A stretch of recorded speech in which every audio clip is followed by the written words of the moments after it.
Kami hormati Bapak Menteri ATR BPN, Agus Harimurti beserta Ibu jajaran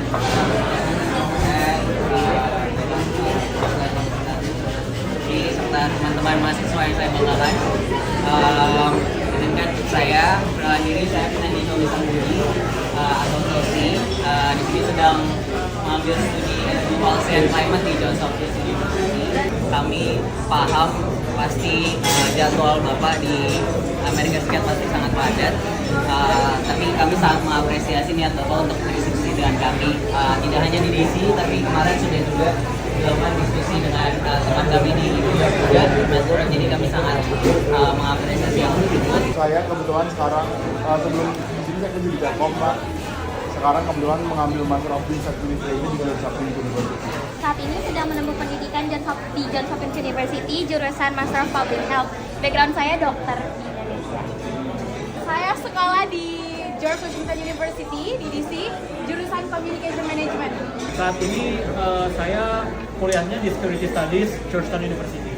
Dan kita juga sangat semangat sekali karena kita bisa akhirnya menyampaikan pendapat dari teman-teman mahasiswa di sini.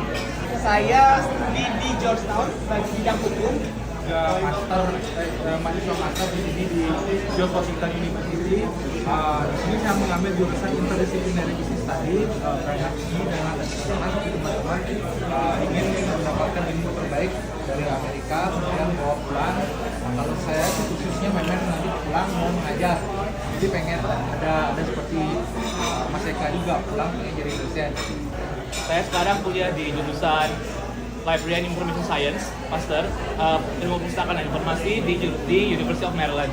Jadi saya sebelum kesini saya pustakawan di Perpustakaan Nasional. Jadi nanti juga akan kembali ke sana. Saya sekarang studi Master Communication Policy di University of Maryland. Saya saat ini menempuh studi S2 Political Communication di Johns Hopkins University. Saya akan lulus tahun depan, akan kembali mengabdi di Indonesia. Saya kuliah di University of Maryland, program master jurusan Supply Chain Management. Saya sedang kuliah S1 di University of Mary Washington di Fredericksburg, Virginia.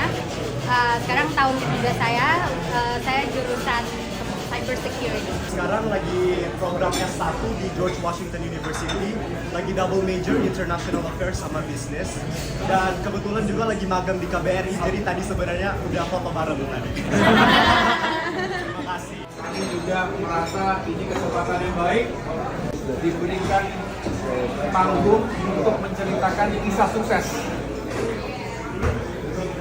Indonesia, pemerintah Indonesia, Kementerian ATR BPN di depan forum yang terhormat kemarin. Ini sesuatu yang ingin saya ceritakan, sekaligus mudah-mudahan penggalan cerita ini bisa menginspirasi kita semuanya bahwa Indonesia ini memang negara yang besar, negara yang punya sejarah panjang, manusianya banyak, nomor 4 di dunia, betul ya? Geografi kita unik, 17.000 pulau lebih. Sumber daya alam kita juga bisa dikatakan banyak kelebihannya, walaupun secara satu paket itu juga kita mengatakan sumber daya alam itu terbatas, ada batasnya. Tapi yang paling penting adalah SDM kita. Dan apa yang kita lakukan selama ini tentu ada yang sudah baik, ada yang baik. Nah, yang sudah baik kita lanjutkan, kita tingkatkan, termasuk kita apresiasi. Karena dunia saja bisa mengapresiasi Indonesia. Itu yang kami sampaikan kemarin, diamini oleh para audiens, datang dari 80 negara. Dan mereka mengatakan impresif apa yang dilakukan oleh Indonesia dalam hal reforma agraria. Tadi ada beberapa yang mengangkat isu tentang tanah, tentang tata ruang, tentang masa depan Indonesia dari sisi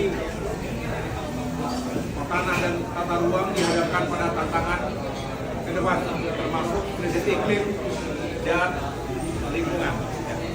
Jadi kami menceritakan itu dengan sukacita karena alhamdulillah sekali lagi banyak hal yang telah dilakukan. Saya orang baru yang bekerja selama ini beliau-beliau ini.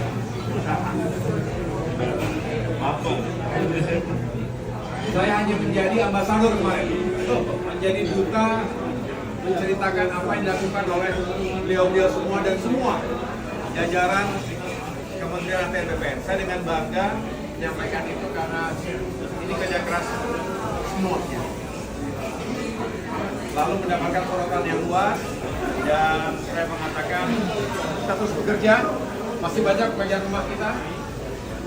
Saya boleh sampaikan di sini bagian mengikuti betapa kompleksnya urusan pertanahan Indonesia itu adalah karena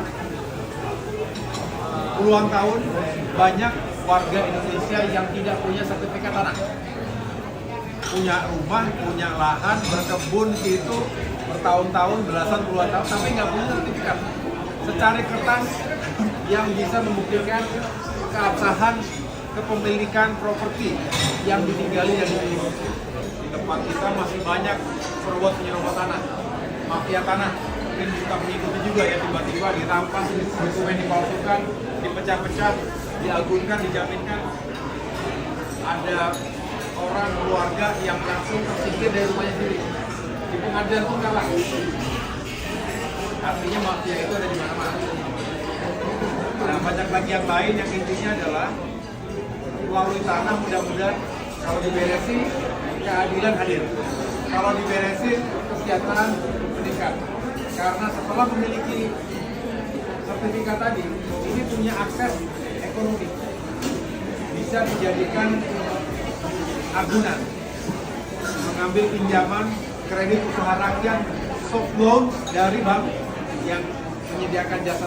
Kalau kita punya mimpi besar untuk membangun ini dan itu, infrastruktur maupun membangun manusianya, investasi sekali. Dan itu dimulai dari certainty, dari kepastian hukum, dari kemudahan berusaha, dari ekosistem pembangunan yang juga saling memudahkan. Gitu. Antara kebutuhan pertumbuhan ekonomi, pada akhirnya pertumbuhan ekonomi termasuk pembangunan infrastruktur dan lain-lain, harapannya adalah untuk meningkatkan kesejahteraan rakyat, mengurangi kemiskinan, mengurangi ketimpangan. Ya. Tapi di sisi lain ada kewajiban kita sebagai warga dunia yang bertanggung jawab menjaga lingkungan hidup kita. Kita punya cita-cita net zero emission misalnya. Climate crisis ini bukan lagi jauh di sana tapi di depan mata kita sekarang kita rasakan. Mau kemana kita? Indonesia sebagai paru-paru dunia, anggota G20, nggak mungkin kita cuek, nggak mungkin kita masa bodoh begitu. No, kita tunjukkan kita juga punya leadership, bukan hanya diri kita tapi juga di kawasan kita. So, my point is, memang tantangannya tidak mudah, tapi dibutuhkan kecerdasan dalam melihat peluang dan tantangan baru di abad 21 ini, keberanian mengambil resiko dan peluang-peluang baru, tapi juga yang paling penting adalah bagi saya, bagi kita semuanya, mari kita menyatukan semua sumber daya kita. SDM ini perlu diorkestrasi. Ada yang security studies, ada economics, ada law, ada interdisipliner, ya kan? Ada perpustakaan, ada education, ada communication, ya, ada environment, climate dan lain-lain. Ya.